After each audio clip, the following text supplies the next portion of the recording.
I worked myself so hard that I turned a person this fucked up into this motherfucker right here.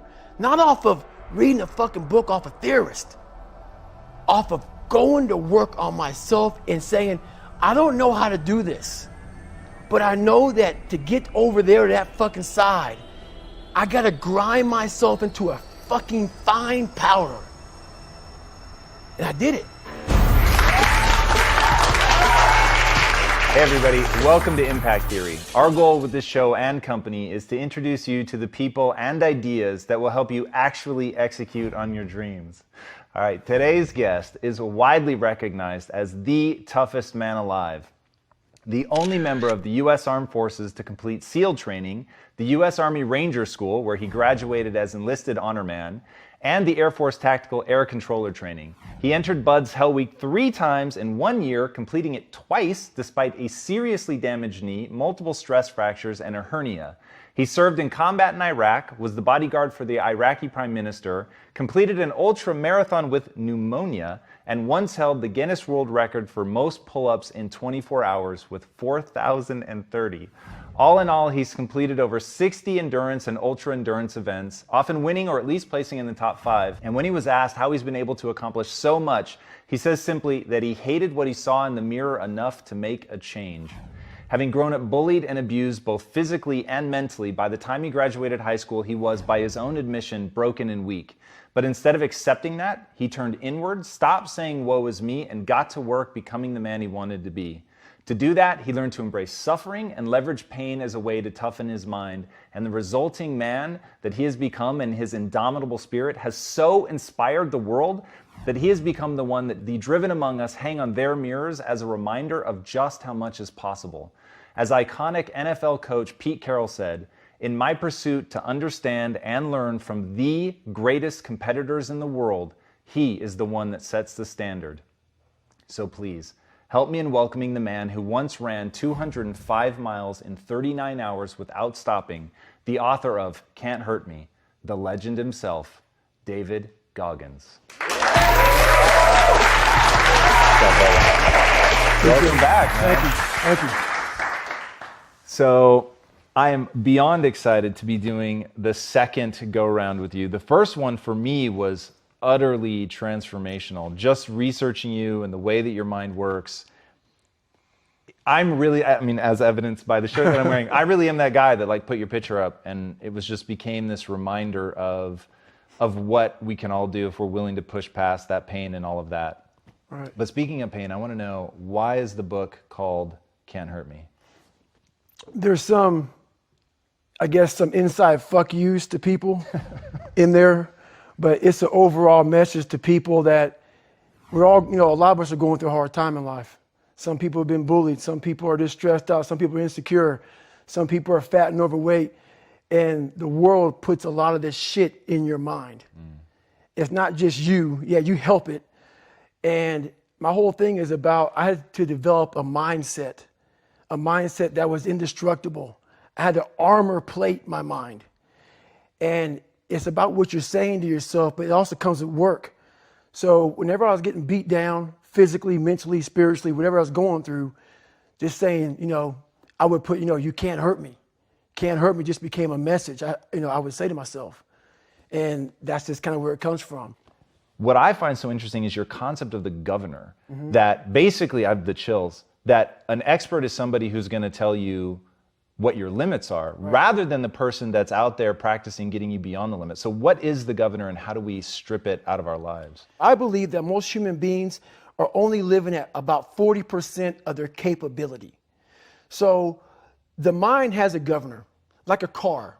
If you're driving a car and the car has a governor on it, the car may say 130 miles an hour, but the governor is set for 91.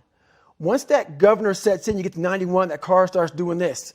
The car wants to go. But that fucking factory said, we're not going past 91. We have a factory, a nice governor in our brain, and it's the survival mechanism. It protects us from pain and suffering. The second we feel that shit, our mind says, oh no, this isn't fun. We should back off. We should sit down, find something more comfortable. And there's something about the mind. The mind has the tactical advantage over you at all times. At all times of your life, the mind has a tactical advantage over you. Why is that? It knows what you're afraid of. It knows your insecurities. It knows your deep, dark lies. And it starts to push you away from that shit. It pushes you in a direction that is comfortable. The mind controls everything. So what I realized was that when I was growing up and I was 300 pounds and I got all fat and I got all insecure, I realized that my mind kept taking me in this direction. When things got uncomfortable for me, when I was facing my insecurities, when I was facing my fears, my mind said, oh no, we have the tactical advantage. We need to get you, separate you from this feeling over here. Life's all about feelings. We want the happy feeling. We don't want that feeling of this sucks. Why am I here? And you don't have any, so you can't answer those questions, so you leave. I started realizing that if in that moment you can answer those fucked up questions and you are now in charge of your brain versus your brain ruling you, that's where all that stuff comes from. So the 40% rule is all of that. You get to 40%, your brain says, we're done. Let's roll, man. This is starting to get painful. This is uncomfortable. So you sit down. You have to figure out ways, and everybody's different. That's how the book kind of talks about, like we all have these things about, 5 steps to this and 4 steps to this. It's a lot more than that. That's all bullshit. It's a practice that you have to, it's a habit. So if you know that at 40%, I'm feeling pain. At 40%, I'm feeling pain. That's where the 40% rule kicks in. Now it starts. Okay, I'm feeling pain. My mind's saying all this shit to me. It's saying, get out of here, run, flee. The fight or flight kicks in. Okay, we're done. We're not good enough. It starts telling you all these things. You start to believe it because the mind controls all. This is the time where you have to gain control back of your mind. It's okay, let me see if I can go 45%. And once you start giving yourself more and more hope and start realizing, okay, the mind starts to be, okay, what are you doing? We're supposed to be going right and you're going left. You start then controlling your mind. Start finding more in yourself. And then it goes from 40% to a lot further than that. But that's the start of it though. Get to the spot where your mind is saying stop. Wherever that is, you gotta get there first. And then that's when that shit starts to work for you. You gotta control yourself in that moment. Dude, we're going to try to thread a really powerful needle right now. So your response to all of that has been so incredible. So, all right, mind has a governor. It starts to kick in when you hit pain. You're looking for areas of comfort. Most people then live their entire lives there. They never try to get out of it. But you had such a fascinating response. You said 2 things which I think need to be explored. One is that you created this alter ego, Goggins. Mm-hmm. Which I think is insanely powerful, and it reminds me of Eminem talked about the same thing with creating Slim Shady. It was the way once he had the persona, he could face his fears and he could get up. And then the other thing was you said you need to shut the fuck up and listen, but talking about just to yourself, like not to try to get a distraction, not social media, not TV, nothing. Like go in a room by yourself and really listen. How do those 2 things, the creation of the alter ego and that listening to the sort of dark, hateful things that you're probably saying to yourself, how do those work together? So a lot of people can live with themselves. That's the first thing. A lot of people can live with themselves, look in the mirror and say, I'm okay with being afraid. I'm okay with going on this easy highway over here. The easy highway has all these fucking signs and shit, directions, how to get somewhere. And you have to first be uncomfortable with how you feel about yourself. With that voice that a lot of us like to run away from. We all have it. We all have that voice that's saying, hey man, you're kind of wimping out right now. You're kind of being a little punk right now. But a lot of us say, okay, that's okay. It's okay to tell these little white lies to ourselves. So we first have to face the real you. The real me is David Goggins. The real me is the guy looking at you right now saying, I don't want to fucking be on this show right now because I used to stutter as a kid. And I'm afraid of that. I'm afraid that here in a second, I'm going to start fucking stammering and stuttering and the whole world's going to know that I have all these issues. But that's when I see right now, okay, Goggins, you got to go on this fucking show. That's Goggins. Goggins is saying, okay, David Goggins, you're a punk. Life made you this way. We can't live like this. We can't live in fear. We can't live in judgment. We can't be afraid of what the fuck people right now are looking at me saying about me. We cannot be afraid of that. That's Goggins. Goggins saying, fuck all of you who don't like me, who don't want to. And that person then comes in. But you have to be David Goggins and say, man, I'm afraid of this. I'm fucked up here. Life made me this way here. I stutter. I have these issues with reading and writing, and I'm fat and I'm insecure. You have to face that in that dark room. In that dark room is who you are. But in that dark room is where you have to create another human being that walks out of that dark room to face who you are. That's the only way you're going to get over all those things. You have to create someone else. Not like you have two different personalities. It is you. But you have to find strength. And that visualization of almost me cracking out Goggins, like almost like that Superman cape, like I'm coming out a different person, a person that doesn't give a fuck about anything, who doesn't care about being judged, who knows I'm weak, who knows I'm afraid, who says, whatever you think about me, take it, whatever, I'm here. That's Goggins. In the dark room, you face yourself, you realize you want to be better, you realize you don't want to be this weak, insecure person in the world who has all these problems that we all have. We all have. Social media is a great platform to tell you who we want to be, not who we are. So that's where that dark room is.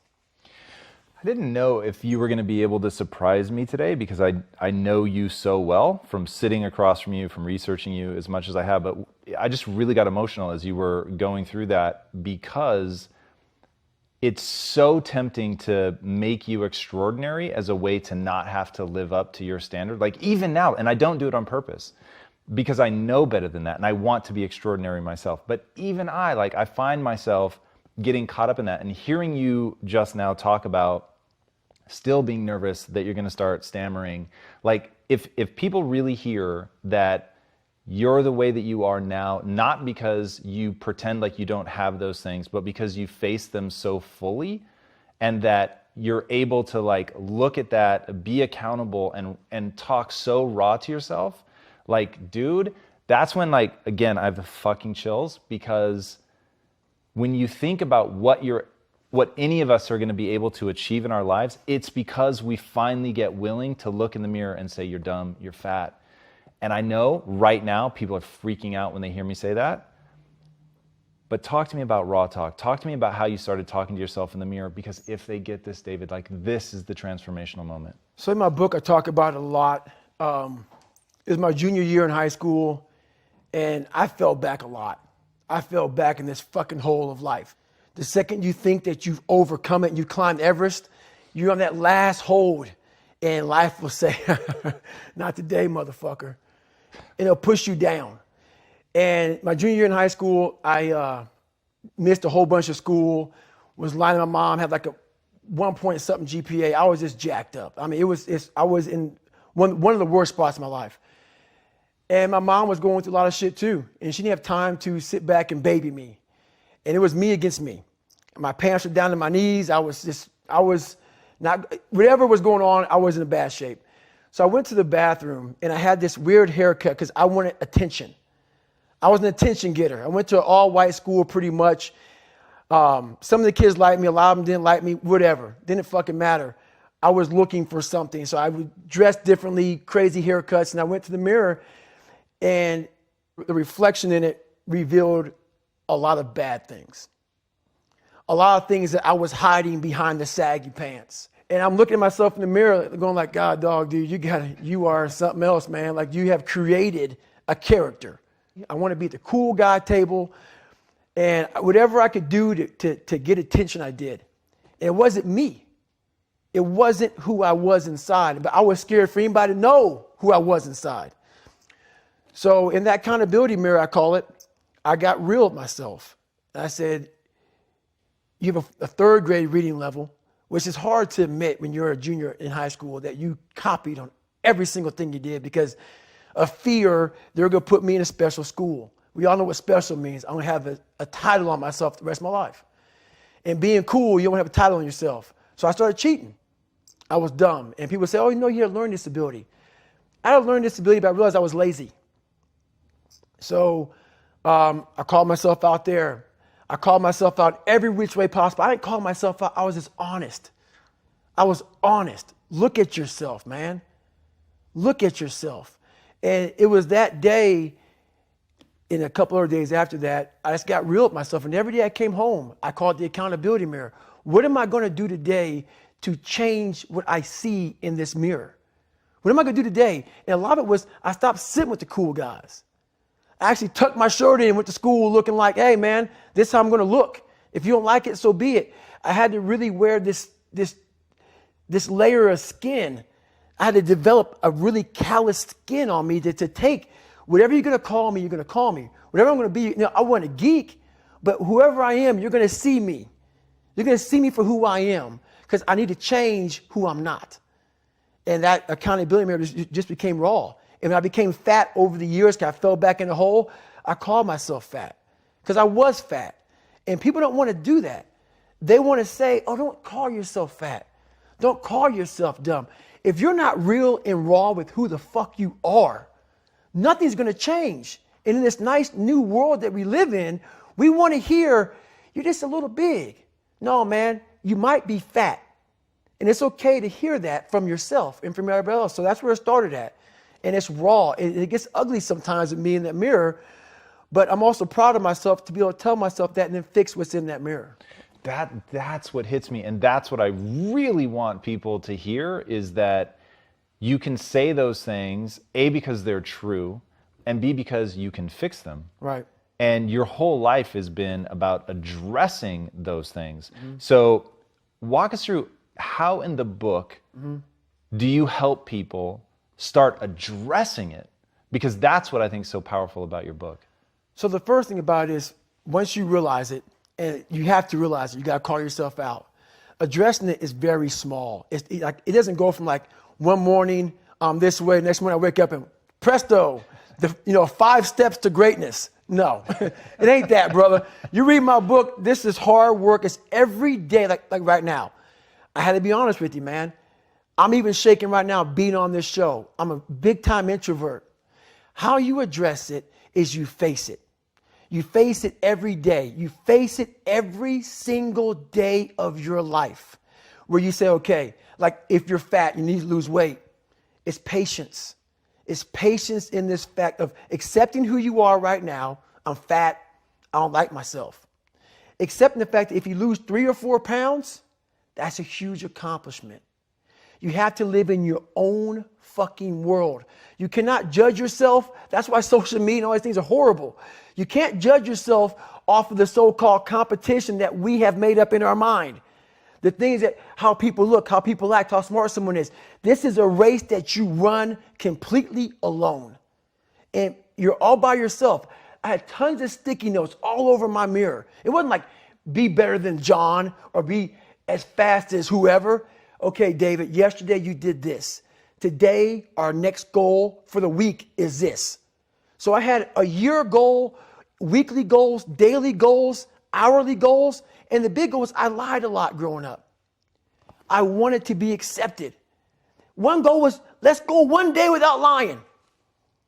Let's go one day. And then when I would lie to somebody, I would say, hey, man, I had to go back now and apologize. Say, hey, man, I lied to you. You know how hard it is to go back to somebody and say, I lied to you? Hey, man, you know what? Back there, I lied to you, dude. I was really jacked up. So I figured out these ways of total accountability. Like right now, I had to run this morning before I talked to you. Because why? That's what I'm about. I'm about mind, body, fitness. A lot of folks talk so much shit about, hey, I'm going to change your life. I'm going to do this. I'm going to do that. Are you accountable for what you're doing? Are you accountable? And I mean to the T for what you're saying. I am. And that's where it started. It started with that total accountability of let's not lie today. Let's tell people the truth about who you are. And when you can get on and tell someone, like I'm doing right now, exactly how fucked up you are, that's the goal in life. To put your life on a billboard, on the busiest road, in the busiest highway in the world, and say, this is how fucked up I used to be. Take it or leave it.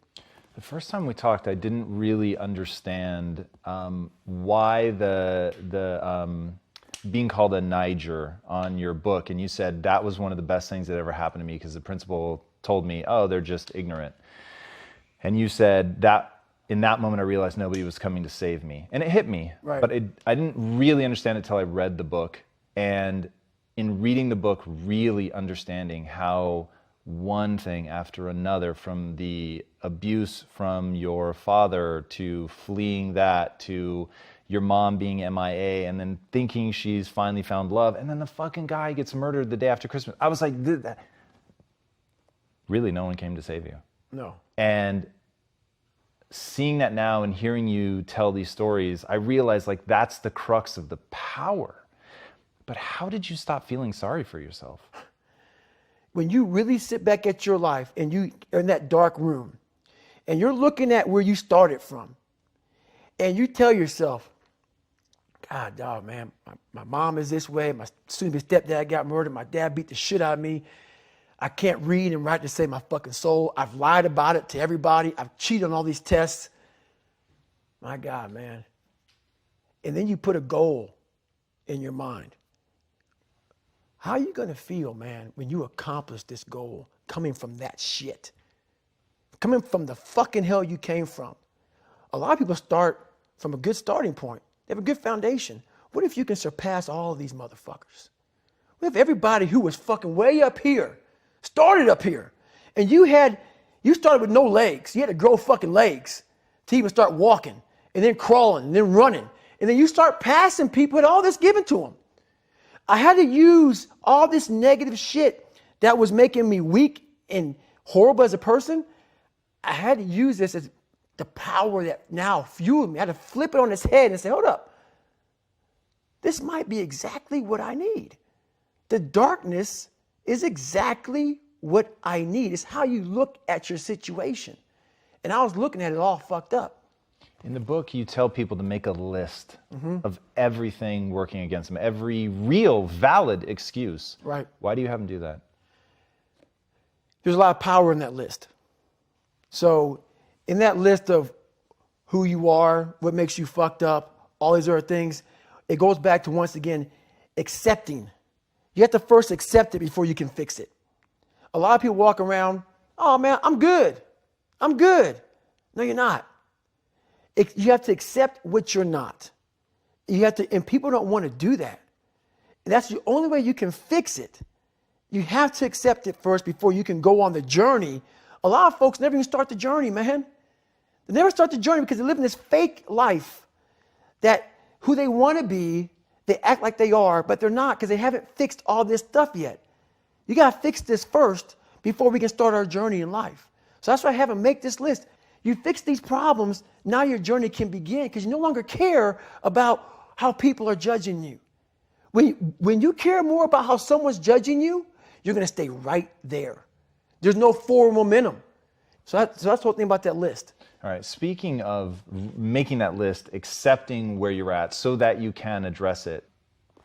In the book, you talk about like what the things are that you're going to be doing. You're going to be putting the list together. How do people go about using, I don't know if it's the accountability mirror, how do they go about addressing each of those issues? Okay, so let's say the first one is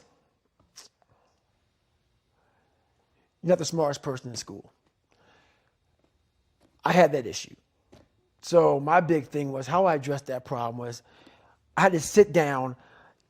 Each thing that is wrong with you has to be a focal point. You can't look at this gigantic list and say, I got to change all this shit. My God, this is crazy. No. You take off the first one. I want to be smarter. For me, that was my thing. I have to become more intelligent. I have such a severe learning disability, man. I can't retain shit. I had to now get that one thing and then strategize in that one problem. How can I do this? I'm not going to learn like you. I'm not going to learn like anybody else. How am I going to figure this out? So I then figured out, okay, where are my strengths here? Where are my weaknesses in learning? All right, man, how am I going to do this? And I figured out a way to do it by just strategizing. So how I learn to this day, if I have a big manual to study, I will have to get a bunch of spiral notebooks from the daggone store. And each page, I have to write each page out, maybe 10 times. So there was a 1,000-page dive manual that I got 18 months before I went to dive school. Most people, I'm not smart, I'm gonna go see if I can pass this test. I realized, hang on a second, I'm not smart. How can I get past this? How can I get through this obstacle? I need to acquire this book 18 months in advance because it could take me 18 months to write down each page over and over again to then put it to memory. So when the question came up, I had written that question so many times down on paper that I can recall, okay, page 71 was where I remember seeing this, and I can recall it that way. And that's how I did it. So you got to strategize on each problem you have in life.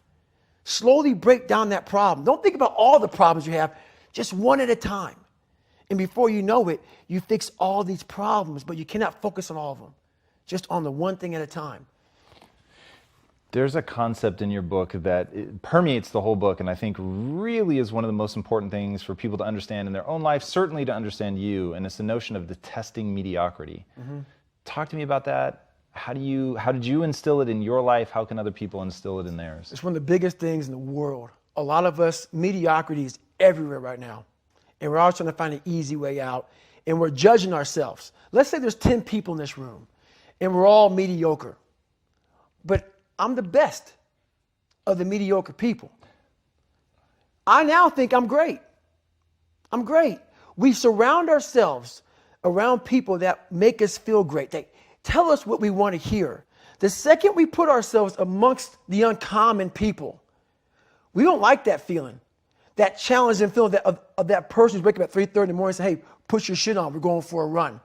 We don't like that challenge. We like that person who says, hey, you know what, man, I don't feel good today, man. And they say, oh, it's okay, brother. We'll take a day off, man. We'll get a pizza and shit, watch the game. We like that. We love that feeling. Why? Because you understand, man, we're good, bro. We don't want that motherfuckers like this. Hey, man, no, bro. Get your fucking shit on, man. Stop being a punk. We don't want that in our lives. We don't want that person who's constantly challenging our weaknesses. We want that person who's constantly, making us feel nice and good and secure in ours. That's the mediocrity of life. We want to be the best amongst the average people. People wonder, how do you stay hungry all the time? Because after I accomplish something, I don't sit back like a lot of guys who graduate buds, graduate this, graduate that. They get comfortable. They wonder why I'm getting weak, man. I don't know, I lost my edge. What's going on? Because once you hit the top of the fucking mountain, guess what happened? I'm good. I'm good. So you wonder why you're falling down now. Because once you reach the top of the mountain, you got to build a fucking another one. That's mediocrity. There's a lot of people in mediocrity who have a nice resume, but they're one-timers, man. They hit a one-time deal. They busted it open, got a lot of money, but they're good. You're mediocre now, man. What are you fucking doing today, tomorrow, the next fucking day? That's why I don't listen to theorists. I don't listen to all that bullshit. I listen to a motherfucker who's like this, man. What's wrong, man? I'm fucking tired, dude. Why are you tired? Because tomorrow, I got to do the fucking shit again, man. Whatever the shit is that made me fucking nauseous and sick to my stomach, it made me hurt. There's no ending. And that's the person I listen to. That's the person who's gained knowledge. You gain knowledge through suffering. And on the other end of suffering is a world that very few have ever seen. It's a beautiful world because that's where you find yourself. You don't find yourself in over here. You find yourself on the other end. Like the 100-mile race I was on, I ran it for 24 hours. I found myself on the other end of that fucking race.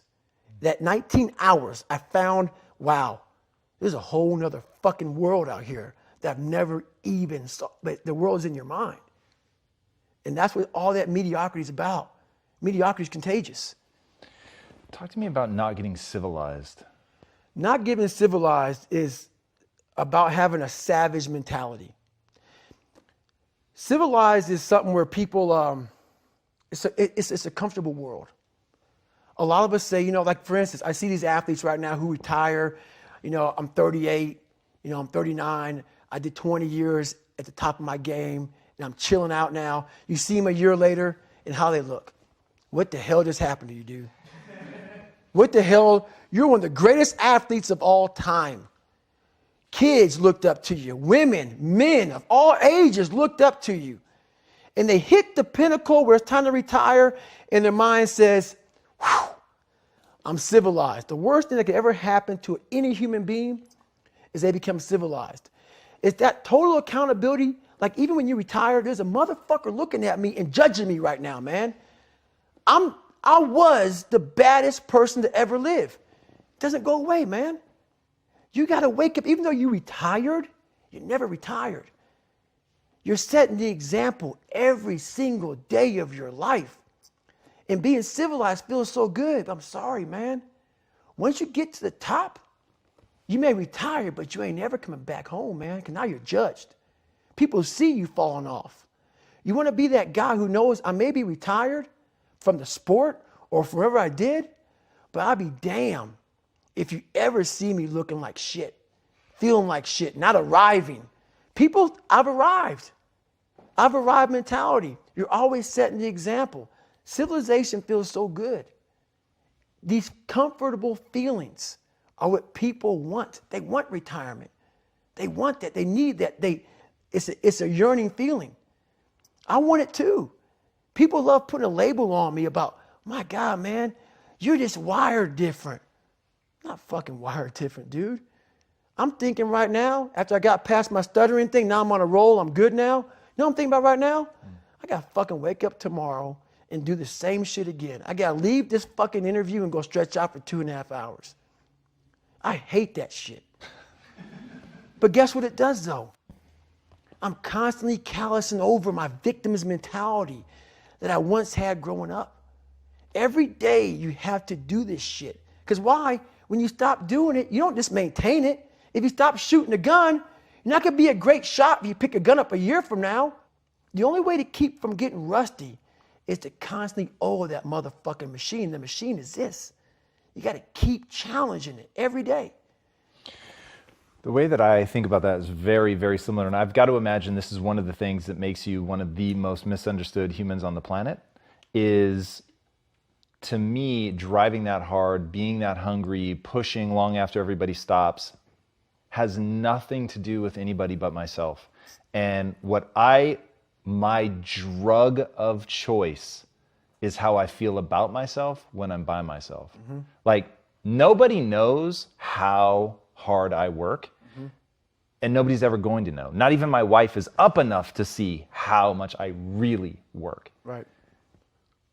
But it doesn't matter, because the way that it makes me feel, like in this moment right now, where I get to say, the world doesn't know, I could be lying, but I would know. And the way that I feel right now, because I know how true it is, that nobody's outworking me. Mm-hmm.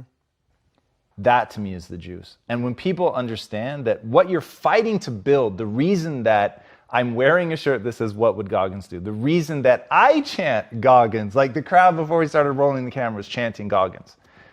The reason that's so resonant is because they want to do something for themselves. They want to feel some kind of way about themselves. Mm-hmm. Now that you've become like this big ass speaker, mm-hmm. what do people come up to you and ask you the most? How do I do it? How am I able to do what I do on a daily basis? You know, how do I fight the demons? Because they hear me speak and I'm very raw and real. How do you fight my insecurities? All these things. And they're there every day. They're there every day. Like you said, I'm in search for a feeling. I'm not in search for a trophy. I'm not in search for love. I'm not in search for more followers on Instagram or social media. When I started this journey years ago, and I realized that I'm going to be somebody, and I'm searching for a feeling of true victory for myself, and only myself. The second I shut out the whole world and realized that one thing, that I am in this world alone. I'm fighting in this race by myself. Yeah, I'm all about people. I'm all about team. I'm all about that shit. But I'm really all about right now and in my life, just like you said, no one knows the real truth about me, how hard I really go. I don't care if anybody knows. I don't want anybody to know. I'm an introvert. I live an introverted life. And I love that about me. That right there is my fuel. Is I know that there's really no one out there grinding like me. And if they are, so be it. If I know about you, I'll make sure that I up my game. That's what the mentality is all about. My whole thing is a mentality thing. Like I told you the last time I was on the show, I viewed myself as the weakest person on the planet Earth. My goal in life was to, in my mind, believe I'm the hardest man alive. And that's why the whole thing is can't hurt me. That's what it's about. It's about whatever you think you are, you have to make that dream a reality. But that's where the hard part is making that dream reality. That's where the hard work comes. That's where people know, how do you keep grinding every day? You have to make those insecurities, those fears. Like when I was 300 pounds, I didn't have any drive.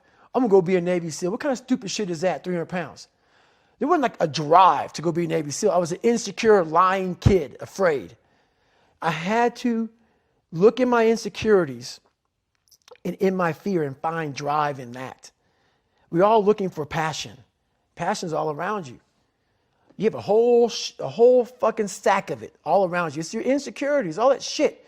You got to dive deep in that shit. It's all in there. All the energy and fuel you need is right in yourself. It's all there. You got a lot of stuff to do to overcome. And, that's where I found it. I found it right there in my own insecurities. I found drive in my own insecurities. And that's the most powerful thing in the world. When you can find drive in your own doubt, fear, insecurities, you become very unstoppable. You may have just changed me at a deep and fundamental level. I've never thought about it like that. So the number one question I get asked is, how do I find my passion? Mm-hmm. To which the answer is very rudimentary and maybe ultimately not as true and powerful as what you just said, which is, there's another thing I need to tie this to that you talk about in the book, which is people have lost touch with their bodies. Mm-hmm. And you always tell people, if you want to change, go do something physically fucking demanding. Like, go find yourself in the suffering and in the pain of doing something with your body. Yes. It is utterly fascinating to me, and it's just hitting me now. I'd never heard you say that before, so I'll reserve final judgment for round 3 when we come back together. But the thought of you feel lost, you feel insecure, you don't have a passion, you don't know what to do, you're reaching out to somebody, you need that help, you know you could do more, be more, and the answer is, you, in the last interview we did, you called it the bag of fuck, if I remember right? Yes. You reach into the bag of fuck and start changing those one by one. That may be the most extraordinary piece of advice I've ever heard. In fact, I will say, the way it's hitting me right now, that's the single most extraordinary piece of advice for self-transformation I've ever heard. It's the truth. Who is sitting here right now today? This is the real me, obviously. But I'm going to go kind of, I'm a very philosophical person. And I'm going to go there with you real quick. I believe in a higher power. Don't know the name, don't know where it's coming from, don't know anything like that. But I believe that this power, and visualize with me real quick. Let's say it's a man up there or a woman, whatever, and they have a chart. And when you're born, they say David Goggins, born February 17th, 1975 at 6 a.m. They write the chart down because they can see everything. They know exactly what you're fucking supposed to be. They know what you're supposed to be. You die, you go to so-called heaven. You arrive at heaven, I'm 300 pounds. I retired as an Ecolab guy, which is okay. It's just a job, whatever. I go up there and God looks at me and he shows me my chart. And my chart on there says you were supposed to be a Navy SEAL. You're supposed to weigh 185 pounds. You're supposed to be one of the smartest people on the planet, this, all this. You see this. And now you're in heaven, you made it to heaven, but you're like, God, Doug, I was supposed to live that life. I was supposed to live that life.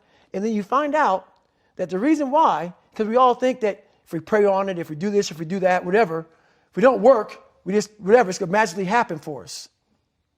No, I believe that when I'm all said and done with, my whole job is to outwork the chart.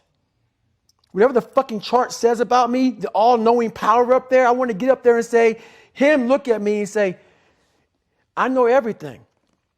I didn't fucking see this. I didn't fucking see this. I want to feel that. I want to get to the other end of this fucking world, and however I'm being judged, whoever's judging me, to look at me and say, I did not fucking know. I had you at 185, I had you at this, but all this other shit, I was riding as you were living it. I want to find more. All I can.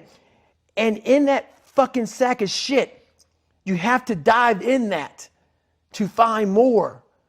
Because if you're not willing to go in there and face yourself, you're not going to find anything. You're going to live right here on surface, man, right here on surface.